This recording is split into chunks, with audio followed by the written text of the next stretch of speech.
आपके आग्रह और अनुरोध के आगे मैं नतमस्तक हूं। आपकी इच्छा के अनुसार अभी हम कुछ समय तक फेसबुक जारी रखूंगा। यद्यपि हमारी जीभ अभी तक पूर्णतया स्वस्थ नहीं हुई है, अभी 10% उसमें घाव भरना बाकी है। बोलने में थोड़ी कठिनाई होती है, फिर भी मैं आपके लिए अपना अगला लेक्चर L92 आपके सामने प्रस्तुत कर रहा हूं। इसमें हम आज आसाम मैदान या ब्रह्मपुत्र मैदान पर चर्चा करेंगे। ब्रह्मपुत्र मैदान को आसाम मैदान में भी कहते हैं और ये वास्तव में भारत के विशाल मैदान का सुदूर पूर्वी भाग है, जिसका निर्माण ब्रह्मपुत्र नदी और उसकी सहायक नदियों द्वारा हुआ है। ज्ञातव्य है कि टर्शियरी काल में जब हिमालय का निर्माण हो रहा था, उसी समय जहां पर ये ब्रह्मपुत्र नदी का मैदान है, वहां पर एक विशाल खड्ड बन गया था, जिसको सैग कहते हैं, SAG। A very extensive sag was formed. When the depression is formed between two hill ranges, it is called a sag. ये दो कौन सी हैं मुख्य रूप से? एक तो उत्तर में शिवालिक श्रेणियां और दक्षिण में मेघालय पठार का भाग। तो एक विशाल खड्ड का निर्माण हो गया और ये ब्रह्मपुत्र नदी की जब उत्पत्ति हुई तो तिब्बत के पठार से, तो सांगपू कहते हैं उसको, और ये सांगपू नदी जब भारतीय राज्य अरुणाचल प्रदेश में प्रवेश करती है तो उसे सियांग नदी कहते हैं। Siang, SIANG, Siang river. ब्रह्मपुत्र पश्चिम की तरफ प्रवाहित होती हुई जब आसाम की सीमा के अंदर प्रविष्ट होती है तो उसे कहते हैं दिहांग नदी, और आगे चलने पर ब्रह्मपुत्र नदी जब देबांग नदी से मिलती है तो वो फिर उसका नाम ब्रह्मपुत्र होता है। मैंने एक प्रश्न भी पूछा था कि भारत की किस नदी को मेल नदी कहते हैं, पुरुष नदी कहते हैं। तो भारत में ब्रह्मपुत्र ही एक ऐसी नदी है जिसको पुरुष संज्ञा दी जाती है। क्यों? क्योंकि हिंदू पौराणिक कथाओं के अनुसार ब्रह्मा जी के पुत्र थे जो एक बहुत बड़े जलाशय के रूप में थे।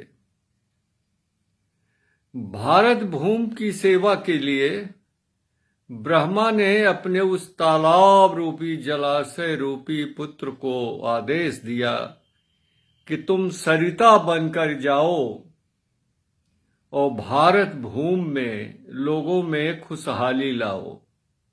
उस समय भारत नाम नहीं था, तो इसी के अनुसार इसको पुरुष नदी कहते हैं। आप लोगों में ने बहुतों नदियों के नाम दे डाले जो पुरुष नाम से हैं, जैसे अजय रिवर, रूपनारायण नदी जो कि एक तरह से वो एस्चुराइन रिवर है बंगाल डेल्टा में।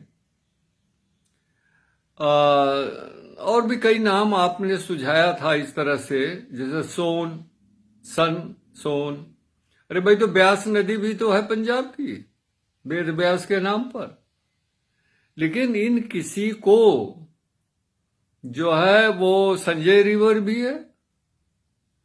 तो देखिए, कई नाम तो ऐसे होते हैं जो पुरुष और महिलाओं दोनों के लिए हो, जैसे कमला देवी भी होती है, कमला सिंह भी होते हैं, पुरुष भी होते हैं।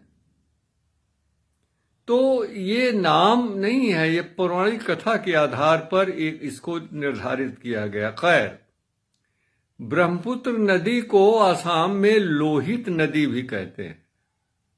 लोहित माने क्या होता है? लाल, लोहा से बना है लोहित। यानी इसमें कुछ चट्टानों के खनिज पदार्थ, आयरन कंटेंट मिल जाने के कारण कहीं कहीं पर इसका रंग लाल हो जाता। और यही ब्रह्मपुत्र नदी जब बांग्लादेश में प्रवेश करती है तो पद्मा हो जाती है, और फिर वो गंगा से मिल करके एक बृहद डेल्टा का निर्माण करती है बंगाल की खाड़ी में, जिसका 3/5 भाग तो बांग्लादेश में है और भारत में केवल 1/5 भाग है।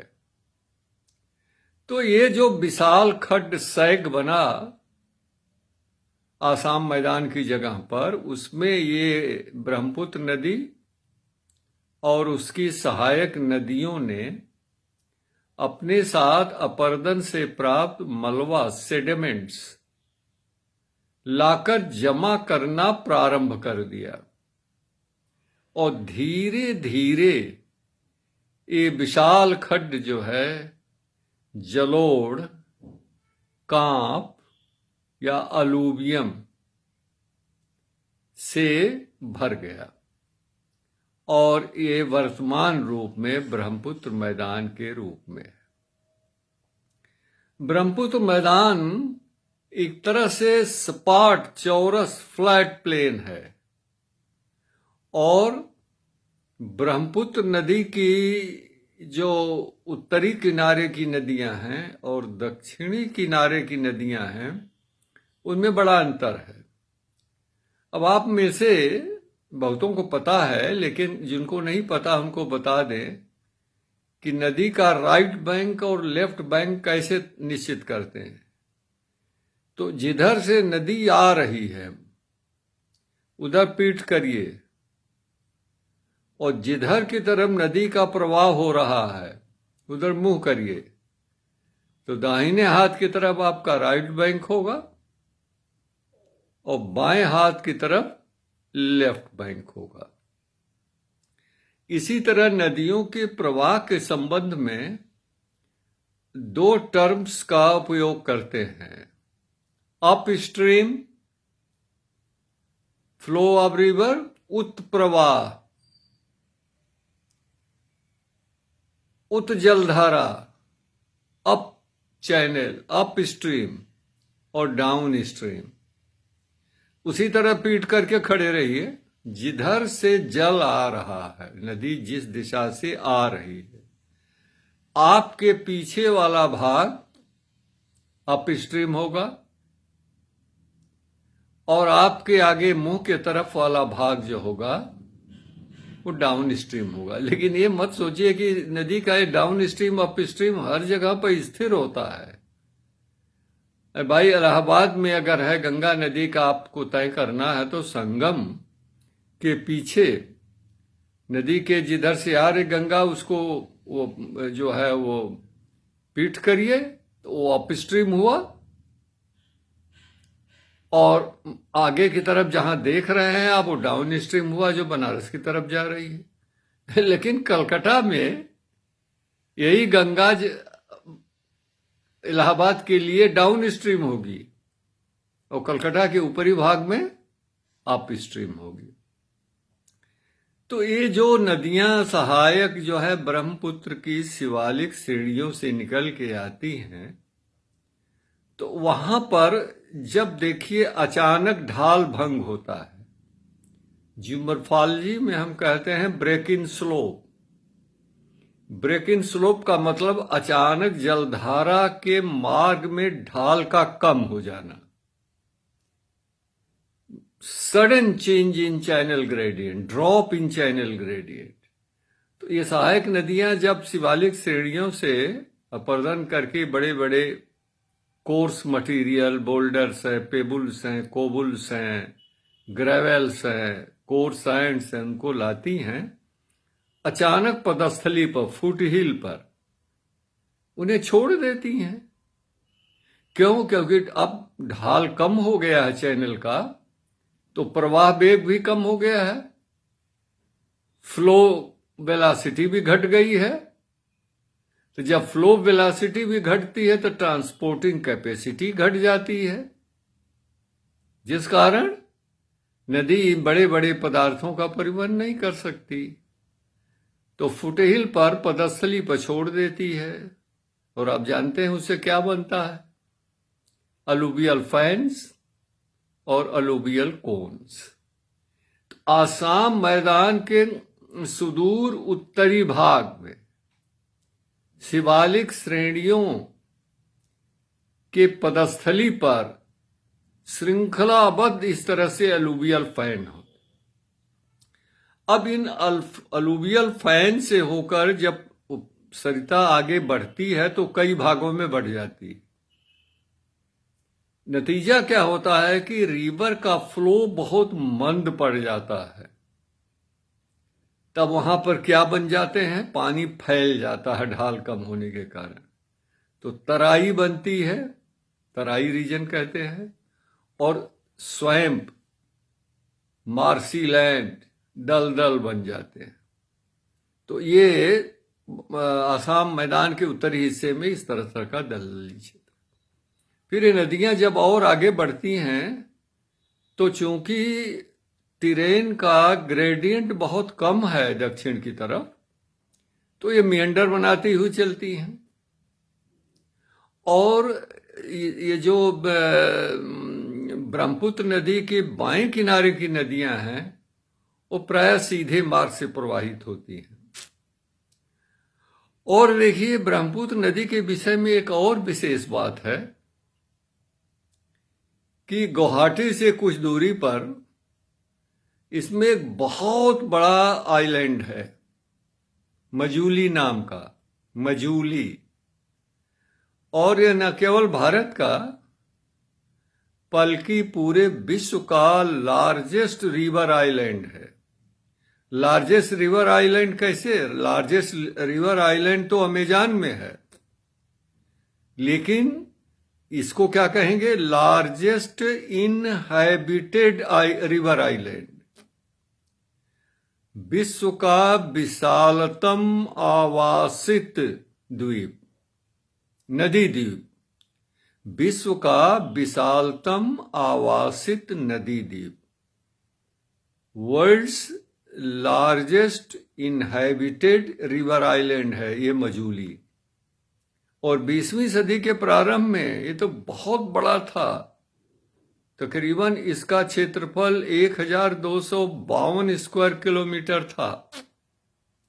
लेकिन लगातार नदी के दोनों तरफ से अपरदन होते होते यह द्वीप छोटा होता गया और वर्तमान समय में इसका आकार घट करके करीब करीब 3 गुना इसका अपरदन हो गया है और ये 352 स्क्वायर किलोमीटर रह गया, 352 स्क्वायर किलोमीटर ये रह गया। एक और इस मजूली आइलैंड की बात है कि सन 2016 में ये ऐसा अकेला नदी द्वीप या द्वीप है जिसको एक जिला का दर्जा प्राप्त हुआ। It is a district of Assam. और एक दूसरा भी आइलैंड है ब्रह्मपुत्र नदी के बीच में, उसको कहते हैं उसको कहते हैं शिवानंद, शिवानंद या पीकॉक द्वीप। ये भी आवासित है। हमने एक तस्वीर भी इसकी डाली है, लेकिन आप लोगों में से बहुत कम ने उस पर ध्यान दिया। This is the world smallest inhabited river island. ये सब प्रतियोगी परीक्षाओं में ऐसे प्रश्न पूछे जा सकते हैं। यानी ये पिकॉक नाम तो इसका इसलिए पड़ा कि ब्रिटिश पीरियड में एक ब्रिटिश अधिकारी ने जब इसको देखा तो इसका मोर के पंख के समान इसका दिखाई पड़ रहा था आकार, तो इसको पिकॉक कह दिया। नहीं तो ये तो शिवानंद जो है इसका नाम भी है, और भी कई नाम से जाना जाता है। तो ये है आज का। देखिए, मैं बस धीरे धीरे जीव को बचा बचा के आपके सामने इतनी बात कह पाया हूँ, और अभी उम्मीद है कि 2-4-6 दिन में मेरी जीभ पूर्णतया घाव से भर जाएगी और स्वस्थ हो जाएगी। लेकिन मैं आपको, आप में से कई लोगों ने कहा कि सर इसी बहाने आपको देख लेते हैं, तो चलो यार कोई बात नहीं है, चलते रहेंगे। वैसे हम पूर्णतया स्वस्थ हैं, हमारे स्वास्थ्य में कोई प्रॉब्लम नहीं है। एज तो हो गई है और लंबाई थोड़ा आड़े आ रही है, लेकिन फिर भी मैं ठीक हूँ। जी नमस्कार, शुभ रात्रि।